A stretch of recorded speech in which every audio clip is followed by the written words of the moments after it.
Hello friends, सभी का स्वागत है मेरी किचन में। हमारे चैनल पर मकर संक्रांति स्पेशल रेसिपी चालू है। इसी में ही हमने तिल की रेसिपी बनाई थी कल, जो तिलगुल वाले लड्डू थे।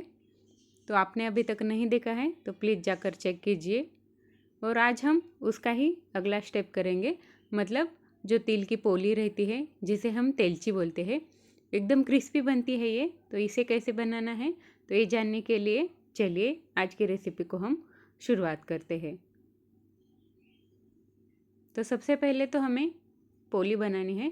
उसके लिए चाहिए गेहूं का आटा, जिसमें मैंने नमक ऐड किया है थोड़ा सा और हल्का सा घी ऐड किया है। और इस आटे को हमें पानी ऐड करके अच्छे से सॉफ्ट डो इसका बना लेना है। जिस तरह से हम पूरन पोली बनाते हैं उसी तरह से ही थोड़ा थोड़ा इसका प्रोसेस रहता है। इसके लिए हमें इसका सॉफ्ट आटा चाहिए। तो सबसे पहले तो हमें इसका आटा गूंद लेना है। तो मैं यहाँ पर इस तरह से इसका आटा गूंद लेती हूँ। आप चाहे तो आप इसे मैदे से भी बना सकते हैं, पर गेहूं से थोड़ा हेल्दी बनता है और हम हमारे घर पर गेहूं के आटे से ही बनाते हैं। इसके लिए हम कभी भी गेहूं का आटा ही यूज़ करते हैं। तो यहाँ पर मेरा आटा गूंद के अभी हो गया है। तो इसे अब हम कवर करके साइड में रख देते हैं और अगली प्रोसेस करते हैं। तो कल हमने देखा, मैंने तिल और मूंगफली को भून लिया था। तो उसी में से ही मैंने 1 कटोरी तिल लिया है, आधी कटोरी मैंने मूंगफली लिया है और आधी कटोरी से थोड़ा ज़्यादा मैंने गुड़ लिया है। तो इन सभी को हमें एक साथ ग्राइंड करके लेना है। तो कैसे ग्राइंड करना है मैं दिखाती हूँ। पहले तो ग्राइंडर लेना है, उसमें हमें सबसे पहले तो मूंगफली ऐड करनी है और मूंगफली को हमें फाइन ग्राइंड करना है, ताकि इसमें कोई भी इसका जो कण रहता है उसे हमारी पोली जो है वो फटे नहीं। उसके लिए मूंगफली को हमें फाइन ग्राइंड करके लेना है और इसी में ही हमें तिल ऐड करने हैं। तिल को भी हमें इसी के साथ सिर्फ चला लेना है, इसे हमें फाइन ग्राइंड करने की ज़रूरत नहीं है। तो तिल को मैंने ग्राइंड कर लिया है और इसमें ही अब हमें गुड़ ऐड करना है। तो गुड़ ऐड करके भी हमें इसे एक साथ ग्राइंड करना है। ये सादा वाला गुड़ है, ये चिक्की वाला गुड़ नहीं है। तो यहाँ पर अब देखिए, मेरा ये सारा मिश्रण जो है, जो हमें तिल की पोली में फिलिंग करना है, तो ये फिलिंग हमारा रेडी है। तो यहाँ पर अब ये एकदम फाइन अच्छे से ग्राइंड होके रेडी है। तो सेम प्रोसेस से हमें ये बाकी का जो बचा हुआ है ये भी ग्राइंड करके लेना है। तो अभी मेरा सारा ग्राइंड होके तैयार है। तो इसी से अब हमें तिल की पोली बनानी है। तो चलिए अब हम अगली प्रोसेस करते हैं। तब तक हमारा जो आटा हमने गूंद के रखा था वो अभी सॉफ्ट हो चुका है। इसे एक बार घी लगाकर इस तरह से हाथ से और हल्का सा गूंद लेना है, ताकि ये और अच्छे से सॉफ्ट हो चुके। और इससे ही थोड़ा सा डो हमें तोड़ कर लेना है उसी में से ही, और सूखे आटे में डिप करके इसे हमें इस तरह से गोल गोल हाथ पर इसकी कटोरी बना लेनी है। और इसमें हमने जो ग्राइंड करके रखा हुआ था तिल और गुड़, वो इसमें एकदम अच्छे से फिल करना है। जितना हम ज़्यादा इसमें भर सकते हैं उतना ज़्यादा इसे अच्छे से भर देना है, ताकि हमारी जो तिल की पोली है एकदम अच्छे से बन जाती है और इसमें फिलिंग एकदम अच्छे से भर जाती है। तो हल्के हाथ से इसे इस तरह से बंद कर लेना है और सूखे आटे में डिप करना है।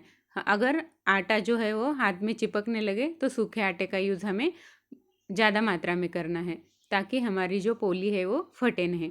तो इस तरह से इसे सूखे आटे में डिप करना है और चकले और बेलन की मदद से इसे हमें एकदम हल्के हाथ से इसे बेल लेना है। अगर आप मैदे से बना रहे हैं तो मैदे की पोली जो है वो नहीं फटेगी, पर गेहूं के आटे के लिए थोड़ा ध्यान रखना पड़ता है। थोड़ा हम ध्यान से करते हैं तो गेहूं के आटे की भी एकदम बहुत अच्छे से पोली ये बन जाती है।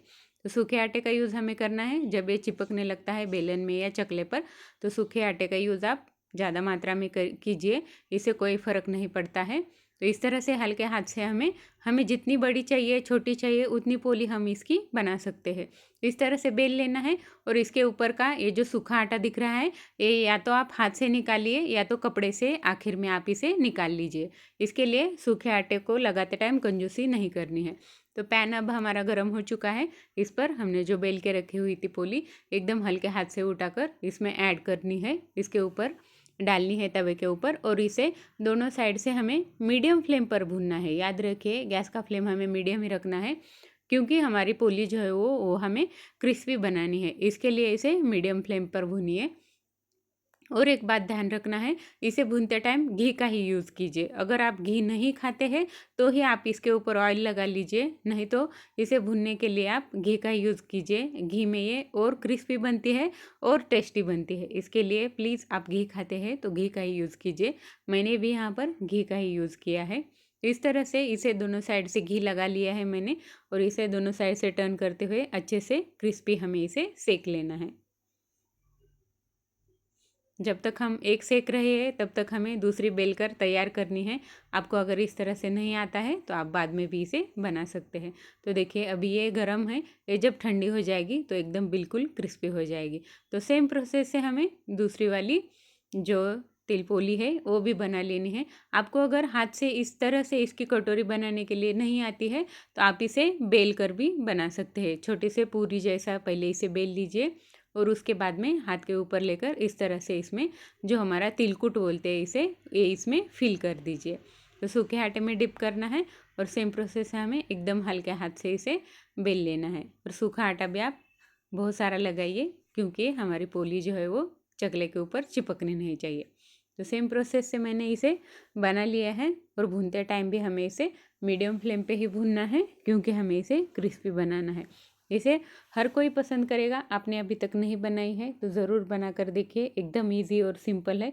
पूरन पोली से तो ये बहुत सिंपल है, तो आप इसे कभी भी बना सकते हैं। ऐसा नहीं है कि संक्रांति के टाइम पे ही बनाना है, पर इस टाइम पे तिल गुल ज़्यादा खाते हैं तो इसके लिए इसे इस टाइम पे ज़्यादा बनाया जाता है। तो सेम प्रोसेस से मैं मेरी बाकी जो बची हुई है ये सारी बना लेती हूँ, और घी से ही इसे भुनना है, याद रखिए। तो देखिए कितने अच्छे से ये फूल भी जाती है और क्रिस्पी बनती है। सबसे महत्वपूर्ण बात तो ये है, और खाने में भी ये बहुत अच्छी लगती है। तो इस तरह से मैंने ये अभी मेरी सारी बनाकर हो गई है। इसे हमें हल्का ठंडा कर लेना है सिर्फ। ठंडा होने के बाद में ये बहुत अच्छे से क्रिस्पी बनती है। तो देखिए कितना अच्छा कलर भी आया है इसका, और कितनी अच्छी बनी भी है।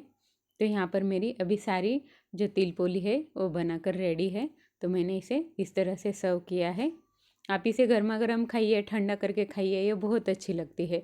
साथ में ही मैंने इसे घी दिया है। आप इसे दूध के साथ में भी खा सकते हैं, और घी के साथ में मैंने इसे हल्का सा तिल से गार्निश किया है।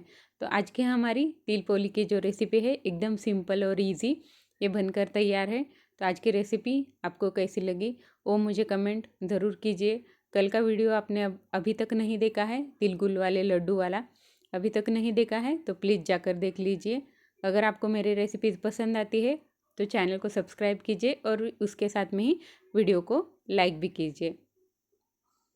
और नेक्स्ट आने वाली रेसिपी भी मकर संक्रांति की ही होगी, तो वो वीडियो भी आप प्लीज़ देखना मिस मत कीजिए। तो आज के वीडियो के लिए थैंक यू।